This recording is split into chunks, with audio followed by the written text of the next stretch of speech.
Welcome back. This week we're talking about episode 2 of The Blacklist. You know, it was such a nice day out today. I was going to bring the camera outside and shoot out there, but when I got there, the glare was so bad on the tablet that I read from that I had to come back inside where it was nice and dark. Speaking of getting outside, though, this weekend I'll be at the Escapist Expo in Durham, North Carolina. Not in any official capacity, mind you. I'm just a 2-bit hack with a camera and Adobe Premiere, but if you're hanging out down there, feel free to shout at me or something. So, without further interruption, let's start the review.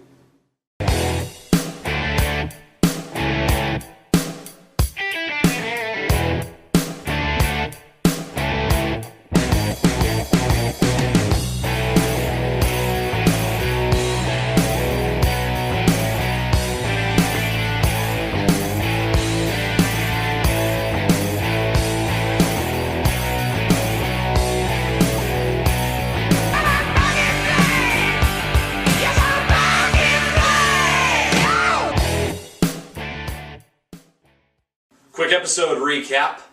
Wrestler was almost run over by a train.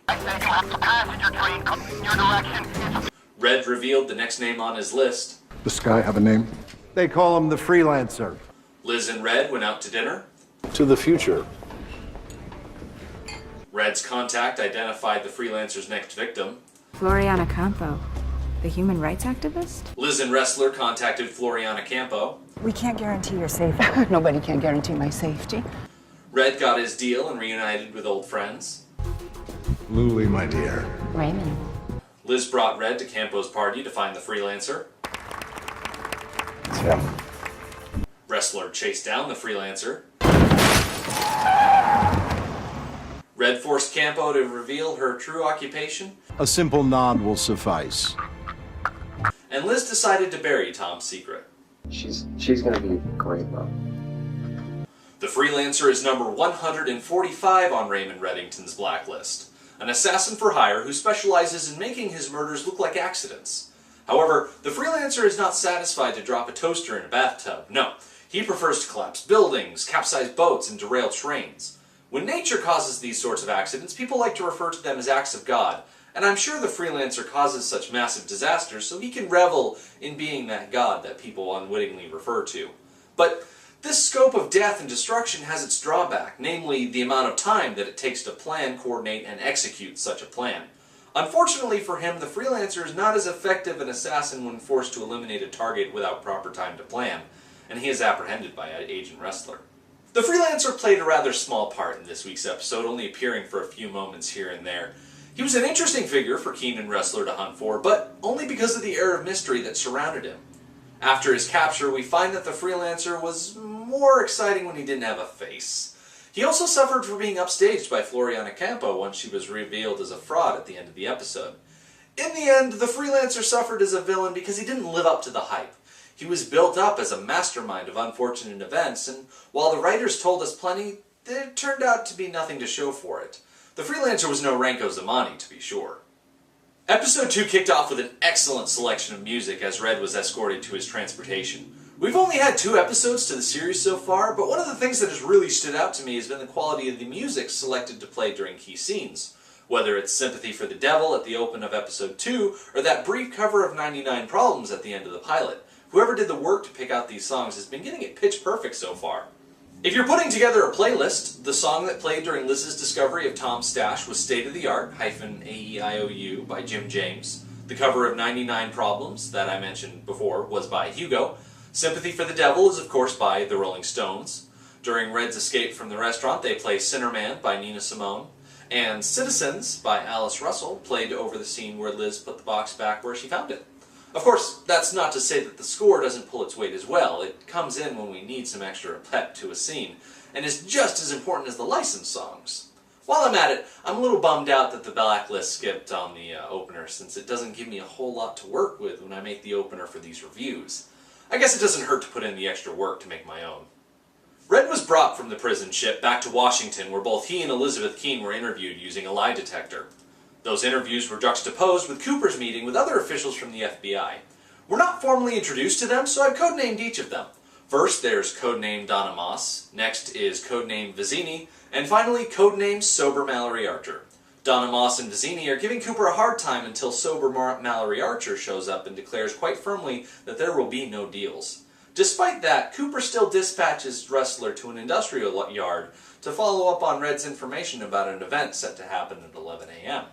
Ressler has no idea what he should have his team looking for, but all that changes when he gets a call over the radio that there's an out-of-control passenger train heading their way.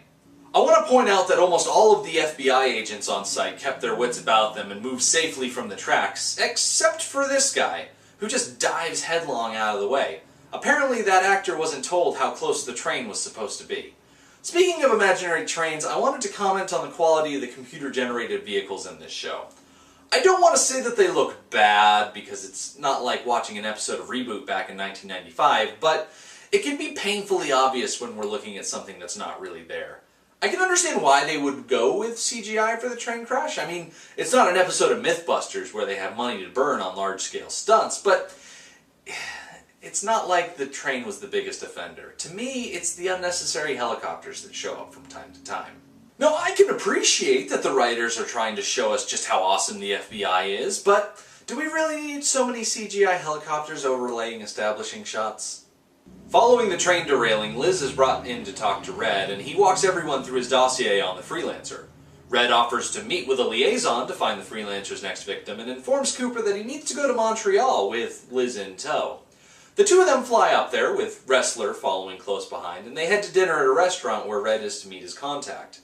Having seen the episode from beginning to end, it's easy to pick out the Freelancer as the coat check attendant, but at first he was no more noticeable than any of the other extras, especially when you consider how much trouble they went through to make it seem like he was signaling someone else in the restaurant. In this scene, we also get another pretty groan-worthy attempt at making it sound like Liz is Red's daughter. Anyone asks, you're my girlfriend from Ann Arbor. Absolutely not. Fine, you can be my daughter. Despite that, the scene that followed it was some really good back and forth between the two of them. Watching Red's face as Liz ran through the psych profile was absolutely fascinating. With Red, it almost seems like you could crack through his shell by keeping an eye on his expression, but even in that, he's still likely to fool you. Liz gets a moment of high ground in the verbal sparring that's happening here when she finishes her analysis, but Red is all too able to get her off balance by bringing up Tom. Liz tried to change the subject, but Red kept pushing and brought up the fire that gave Liz the scar on her wrist. It's here that we finally got a good look at Liz's scar, and just as I suspected, it looks eerily like the shape on the top of the box that Liz found underneath the floorboards in her house. There's a few instances in this episode where branding is featured, namely with the rescued human trafficking victim at the fundraiser, and later on one of Red's personal security. It's safe to say from looking at those examples that Liz's scar is really more of a brand, considering that she got it in a fire and it was given to her. I'm starting to think that Liz's father might be at the top of Red's list, which is why he's so adamant about working only with her. He wants to ensure that when he has enough of a rapport with her, that when the time comes to confront her father, she sides with Red instead of him. After a quick fake-out to set Ressler on edge, Red reveals the identity of his contact, and they set out for New York to find Floriana Campo. Then they make arrangements to ensure her safety and disrupt the Freelancer, but in making plans, the team realize that they need Red to identify the assassin, a job he won't do unless his deal is accepted. Somehow Cooper is able to convince sober Mallory Archer to accept Red's deal, and we get to meet his private security guards, Dembe and Luli Zhang. Also brought on to the team is CIA agent Meera Malik, placed personally by sober Mallory Archer to keep an eye on things. I know I'm nitpicking at this point, but I want to point out that Dembe is from South Sudan, but on his dossier cover page they list his defining characteristic as African American, and further down you can see that Luli's name appears on Dembe's memo. Also, that picture is a really bad Photoshop job. Honestly, it looks like something I would put together over a lunch break. Seriously, how long are those shadows? Anyway, they all go to Campo's fundraiser, and Liz gets to work trying to get Red to focus on the job at hand.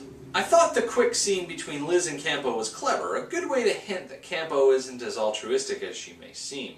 While one of Campo's rescued girls is speaking to the guests, the Freelancer strikes, poisoning Campo with the same drugs that she uses on her kidnapped girls. Red points out the Freelancer to Liz, and she blows her cover. Stop! FBI!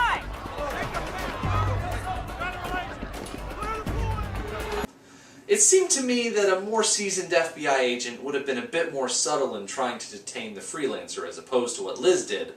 All she really accomplished was creating a panic that made it possible for the Freelancer to get a head start on Wrestler. Campo is whisked away to her suite for safekeeping, and Wrestler is able to run the Freelancer down with a little help from Liz in a commandeered taxi. Once Wrestler and Malik had a chance to question the Freelancer, it was revealed that Red was the one pulling the strings.